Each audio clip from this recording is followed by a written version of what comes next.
won the election. I mean, they seem to have given You're wishing not to sound glib. Well, I didn't want to sound glib. But, I mean, the public have given, on the basis of the exit poll, and let's just enter that caveat, sure. Okay, it's just all an the exit time, poll. because we haven't had one single result from an actual constituency. Okay. They have given a result, they've given an outcome, rather, on the basis of the exit poll, which says we don't want a pure Labour government. Obviously, they feel that we've had a good innings, but they also seem to be having profound misgivings about a Tory-only government as well. Davey, this raises very interesting questions for you, because Nick Clegg has said whichever party gets the largest number of seats has the right to try. Indeed, he endorsed that for you. Yes, he the said right that. to try to form a government if they've got the largest number of seats. Well, he talked about the mandate in terms of seats and votes. We haven't had anything about the vote share yet, but clearly, if a party has the largest number of seats and the largest number of votes, the convention, I'd have thought, would be that they have the right to try to form a government. Nick's been clear about that throughout the campaign. Theresa May, who do you think's won? Don't say the public. Don't be glib. Fancy that, Lord Mandelson saying don't be glib.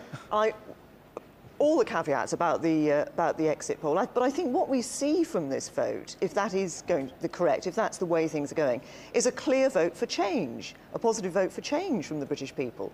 And that's why I think what we're seeing in that exit poll is a vote that Conservatives coming out potentially with the largest number of seats, because it's the one party that has actually really put forward a mandate for change and showing how we would actually change the way this country is governed. You guys try and hang on to Downing Street, it's going to look like a coup, isn't it? I don't think so, no. Look, I think the answer, the explanation for this lies in the YouGov tracking question about attitudes to a Conservative government. Throughout the entire campaign, never more than 25% have said they would be delighted at the prospect of a Conservative government, and never fewer than 35% have said that they're anything other than dismayed at the prospect of a Conservative government. And I think what you're seeing is, yes, you know, people are voting for change, but they're not absolutely sure what change it is that they want, and they're certainly not sure they want to change to a Conservative government governing alone. How are you going to play this now? Should this... sorry, I'm being told I've got to hand back to you. David. Oh, Jeremy, that's nice of you. I don't know why you had to hand back in such a hurry, but anyway, interesting to hear Lord Mandelson saying that the public have said they don't want a pure Labour government, whatever a pure Labour government is. Anyway, we're waiting for Houghton and Sunderland South. Now, it's going to be a bit slower than we thought. It should be 10:49 that we get it. It's 10:42 now, so there are a few minutes to go. And remember, we've got just this exit poll that we've all been talking about since we went on air nearly an hour ago.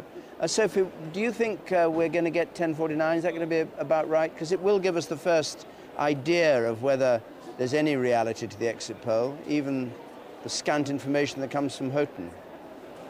I think they're hoping to do it faster if they can. They're all gathering there, the candidates.